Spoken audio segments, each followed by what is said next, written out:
Сәлеметсіздер ме оқушылар? 5-ші сынып қазақ тілі сабағын бастаймыз. Сабақтың тақырыбы ғаламның ғажайып сандары, сан есімнің мағыналық түрлері. Сабақтың мақсаты: тыңдалым материалы бойынша жауап беру және бағалау, тыңдалған мәтін мазмұны негізінде сұрақтарға жауап беру, көтерілген мәселе бойынша өз ойын білдіру. Оқылым және тыңдалым материалдары негізінде жинақы мәтін жазу. Ой түрткі. Бірінші тапсырма. Сұрақтарға жауап беріңіз. Ендеше оқушылар, кітабымыздың 154-ші бетін ашайық. Аспанда қанша жұлдыз бар? Жұлдыздардың қозғалыс жүйесін қалай түсіндіресің? Жұлдызбен жеке адамның өмірінің арасында байланыс бар ма? Неліктен? Аспан денелерінің қозғалыстарын бақылап көрдің бе? Екінші тапсырма. Жазылым тапсырмасы. Кітабымыздың 155-ші бетін ашайық. Өзің білетін жұлдыз атауларын жаз. Дерек көздерден қарап, олардың жерден қанша қашықтықта орналасқанын анықта. Сол жұлдыздар туралы қызықты мәліметтер кірістір. Сан есімдердің жазылуына мән бер. Есте сақта. Өткен сабақта оқушылар сан есім дегеніміз не? Сан есім құрамына қарай дара сан есім, күрделі сан есім болып екіге бөлінетін есте сақтаңыздар. Үшінші тапсырма. Тыңдалым тапсырмасы. Галактикалық сырына үңілген ғалымдар туралы тыңдалым мәтінін тыңдаймыз. Ғалам алуан түрлі формада болатын, әрі ұдайы өзгеріп отыратын кеңістік пен уақыт бойынша шеті де шегі де жоқ бүкіл дүние. Ғаламды зерттеумен тікелей шұғылданатын ғылым астрономия. Ал барлық ғылым білімге негізделген ғалам жөніндегі пайымдаулар космологияның мәселесі болып есептеледі. Ғалам туралы ұғымның дамуы бірнеше кезеңге бөлінеді. Ғаламның шексіздігі туралы алғашқы пікір ежелгі дәуірдегі грек ғалымы Гераклиттің біздің заманымызға дейінгі 5-ші ғасырдағы еңбектерінде кездеседі. Ол ғалам мәңгілік, аспан денелерін құрайтын материя, жаңадан жасалмайды және жойылмайды деп тұжырымдаған.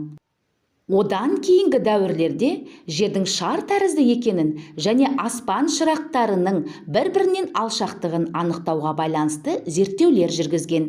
Жердің шар тәрізді екендігіне сүйеніп, грек философы Филолай және грек астрономы Аристарх Самонский жердің қозғалмайтыны жөнінде жорамал жасаған. Жерді аспан денелерінің бірі деп санаған Коперник болатын. Джордано Бруно одан әрі дамытып, жұлдыздар әлемі шексіз деген ұғымға келді.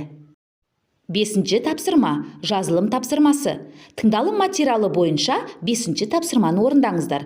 Қосымша дерек сөздерден мәтінде аты аталған ғалымдар туралы мәлімет тауып, қысқаша конспект жаз. Олардың галактика сырын ашудағы еңбектері туралы ақпарат жина. Өзің қалаған ғалымның рөлінде өз жаңалығыңды таныстыр. Бүгінгі сабағымыздың тілдік бағдары сан есімнің мағыналық түрлері. Сан есімдер мағынасына қарай 6 түрге бөлінеді. Есептік сан есім, реттік сан есім, болжалдық сан есім, жинақтық сан есім, топтау сан есім, бөлшектік сан есім.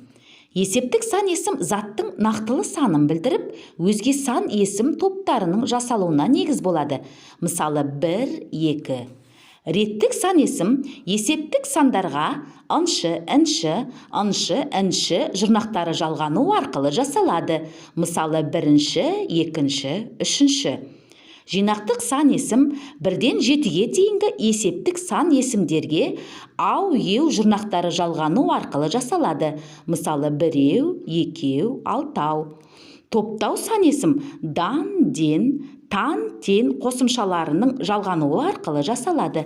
Мысалы 6-дан 100, 100-ден. Болжалдық сан есім заттардың санын дәл көрсетпей, шамамен, мөлшермен атайды. Мысалы 100 шақты, 10 шақты. Ал бөлшектік сан есімдер заттың бөлшектік санын білдіреді. 10-нан 2, 5-тен 1. Оқушылар, берілген ережелерді жаттап аламыз. Сан есім мағынасына қарай 6 топқа бөлінетінін меңгердік. Ендеше сұрақтарына назар аударайық. Есептік сан есім қанша, неше? Реттік сан есім нешінші? Жинақтық сан есім нешеу, қаншау? Топтау сан есім нешеден, қаншадан? Болжалдық сан есім қанша, неше, қаншадан? Бөлшектік сан есім қанша, қаншасы деген сұрақтарға жауап береді.